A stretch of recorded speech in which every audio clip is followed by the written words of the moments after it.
Америкаға келу үшін қанша ақша қажет? Келген адамдар өте көп, Мексика арқылы тегінде беріп жататын заттар көп болады. Бір-екі адам, үш адам болса, кез келген қазақ үйіне сыйдырады деп ойлаймын. Түркістан қаласынан, Түркістанның жанындағы бір ауылдан 7 баласы бар отбасы көшіп келді. Қазақстандық жүргізуші куәлігімен сіз көлігіңізді 6 айға дейін айдап жүре аласыз. Шарлоттқа көшіп келдік. 3000 километрден аса жер жүрдік.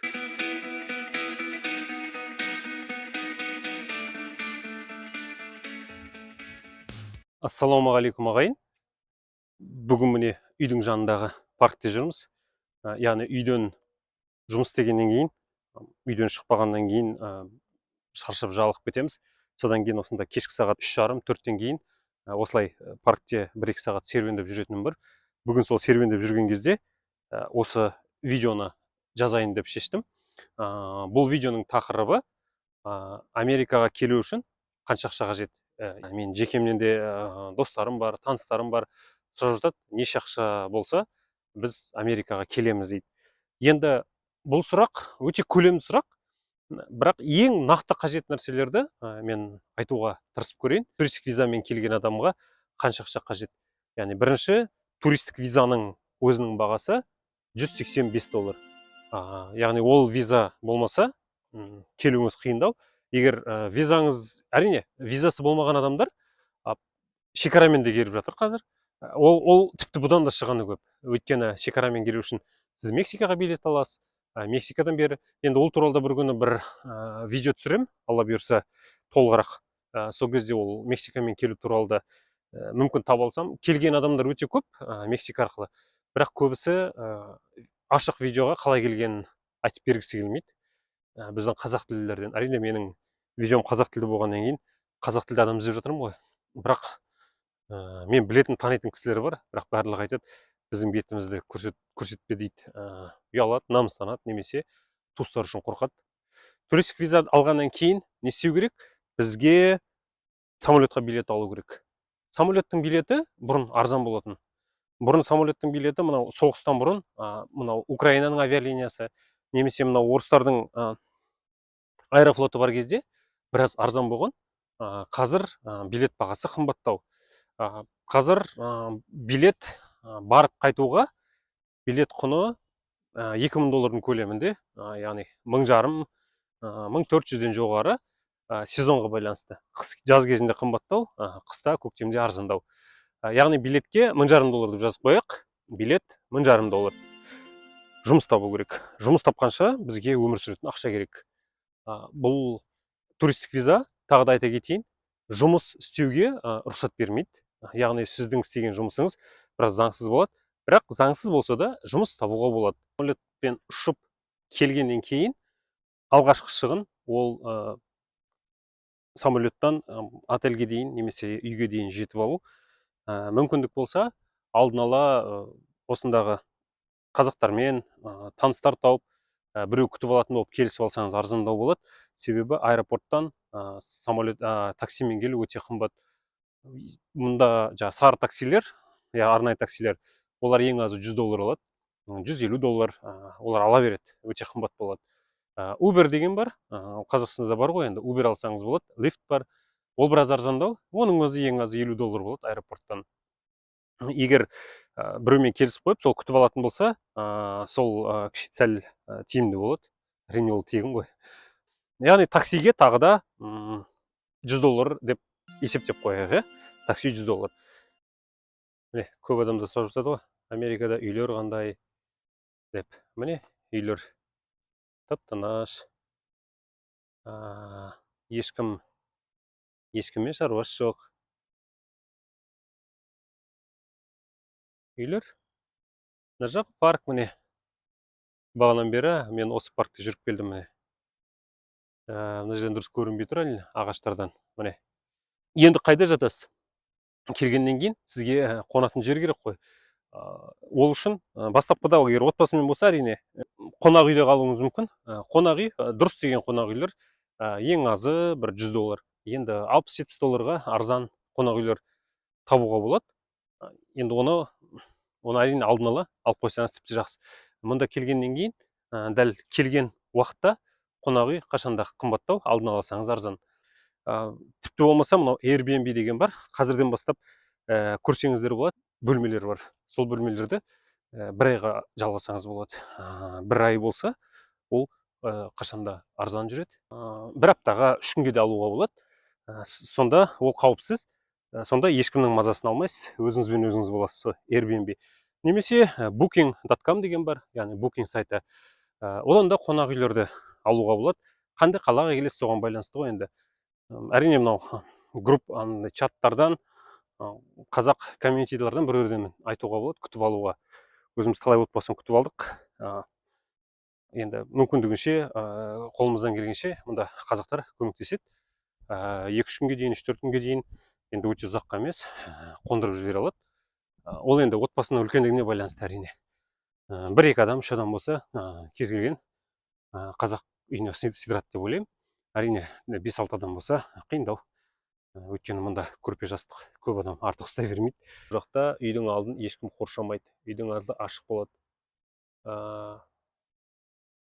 Үйдің алдын қоршау ол заңсыз. Сіз үйдің артын ғана қоршай аласыз. Онда да міне көріп отырсыздар, немен қоршаған, жай ғана шарбақпен қоршап қойған. Бұл бір жағынан сол үйде тұратын адамдарға да қауіпсіз. Себебі ертең біреу үйіңізге кіріп жатса, полиция көре алады, көршілер көре алады, көмекке шақыра алады. Квартираға келсек, егер сіз мысалы алдын ала квартираны алып та қоюға болады, үйді. Мысалы осы біраз уақыт бұрын Қазақстаннан, Түркістан қаласынан, Түркістанның жанындағы бір ауылдан 7 баласы бар отбасы көшіп келді. 7 баласы бар отбасы. Олардың яғни грин карт ұтып алған, бірақ келді. Бірақ олар алдын ала үй таптық. Мұнда жігіттер іздеп алдын ала үй тауып қойды. Біз оны аэропорттан күтіп алдық та, үйден тамағын беріп үйге әкеліп, содан кейін өзінің үйіне апара салдық. Олар $2800 ма алды. Үлкен 5-6 бөлмелі үйді. Сондай баға қалды. Өткен отбасы үлкен. Енді ол отбасының біреудің үйіне сыю да қиын. 1-2 күнге болса да. Өйткені 7 бала плюс 2 үлкен адам, 9 адам. Біз оны күтіп алуға барғанда да бір машинаға сыймайды. 2 көлікпен барып күтіп алдық. Енді квартираның бағасы жөнінде қарасақ, енді ол қалаға байланысты. Ең арзан квартира қазір Америка бойынша, меніңше, бір бөлмелі квартираның өзін $1000 төмен табу қиын деп ойлаймын. Ал егер сіз жалғызбас өзіңіз ғана келсеңіз, бөлмені $600, $700 табуға болады. Біздің қала, біз Шарлотт қаласында тұрамыз, Каролина штатында. Бұл жерде 2 бөлмелі пәтерлер, 2 бөлме дегеніміз енді қазақша 3 бөлме ғой, өйткені бұл жақта қонақтар отыратын бөлмені санамайды. Ол күн шақырайып шығып кетті ғой, көзіме келгенше. 3 бөлмелі үйлер, олар бұл жер Американың стандартымен 2 бөлмелі. Олар $1800-1700 жоғары.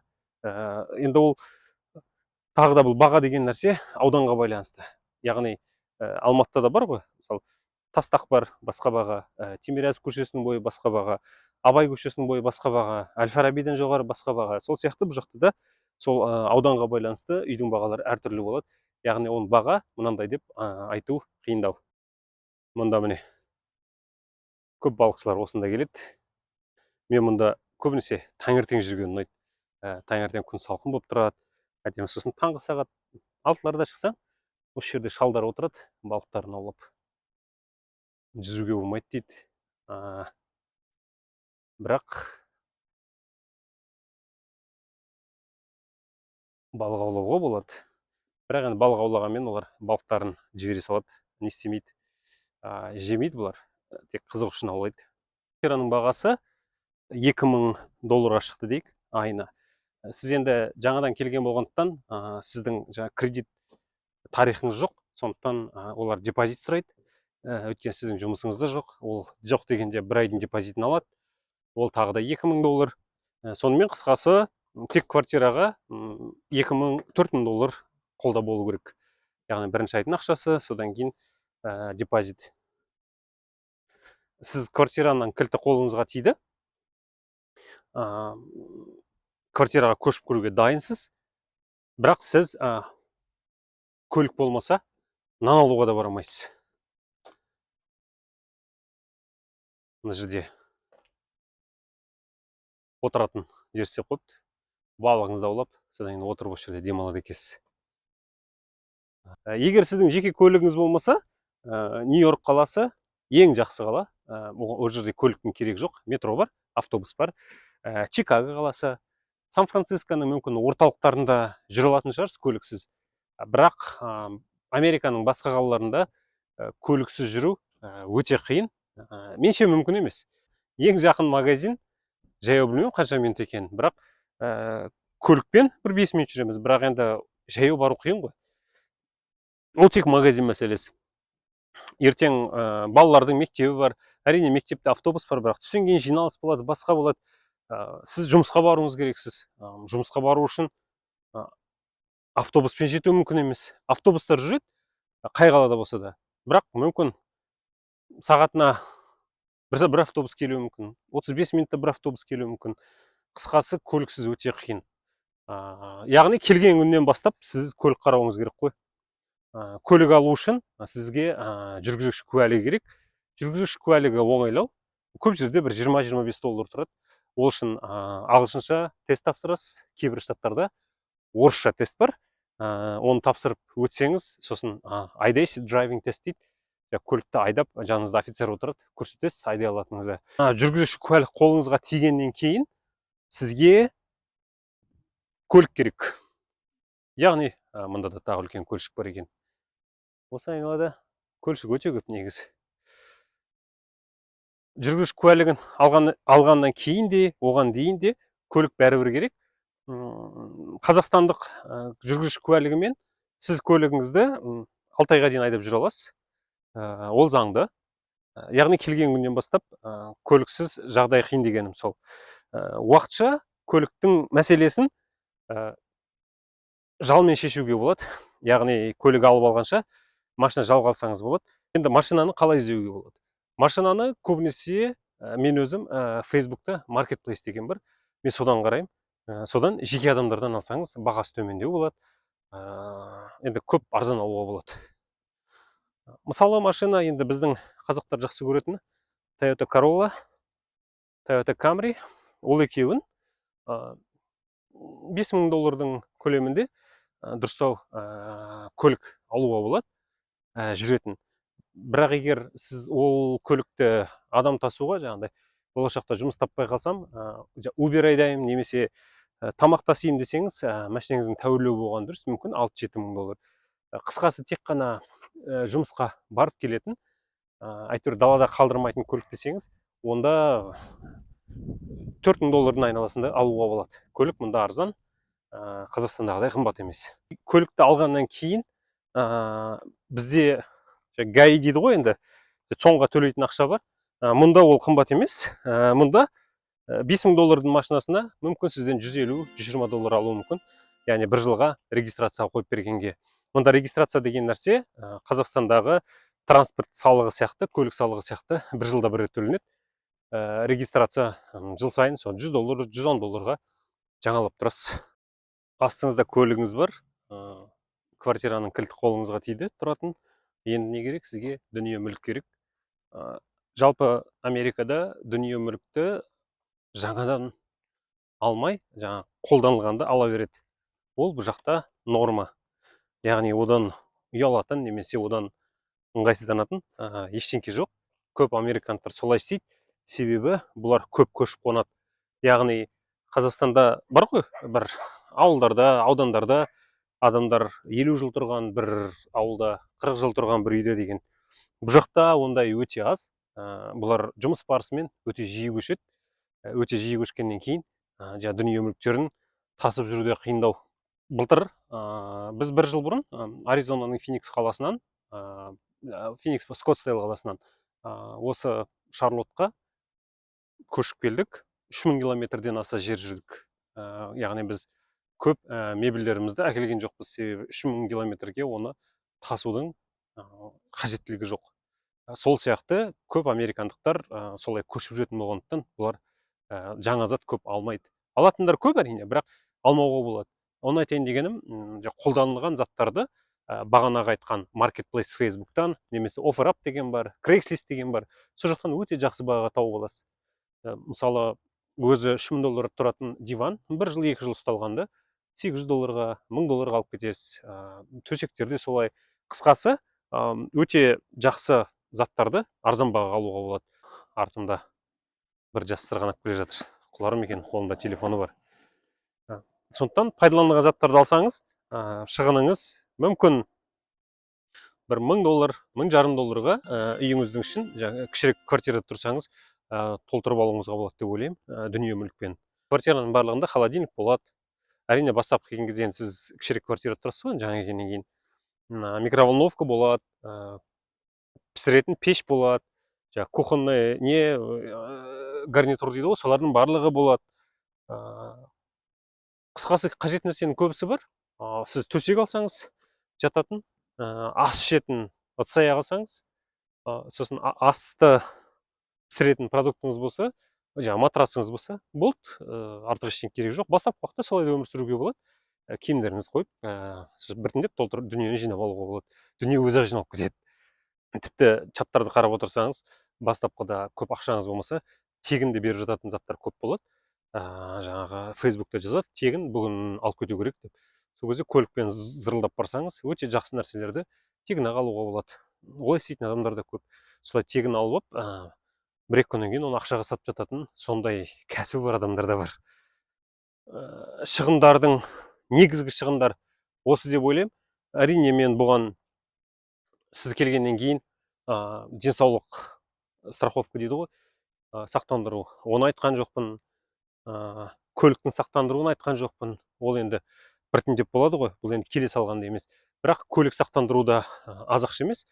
Көлік сақтандыру жаңадан келген адамдар үшін $150, $200 айналасында болады. Өйткені сіздің Америкада тәжірибеңіз жоқ. Америкада тәжірибесі жоқ адамдар үшін қымбаттау болады.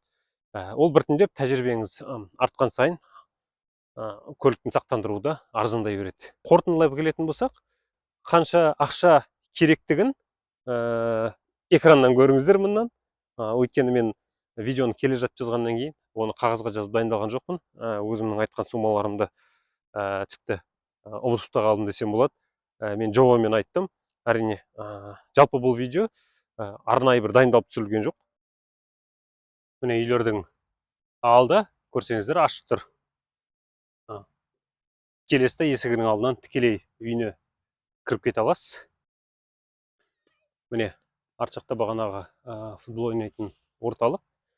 Міне, мына жерде әжетхана тұр. Кез келген адам кіріп, қолын жуа алады, дәретханаға отыра алады. Бұл жақта міне ит кетіп бара жатыр. Ит деген өте көп енді. Міне, арт жағымда балалар ойнайтын алаң тұр. Міне, мамалар отыр, балаларын ойнатып қойып, керемет ауада демалып.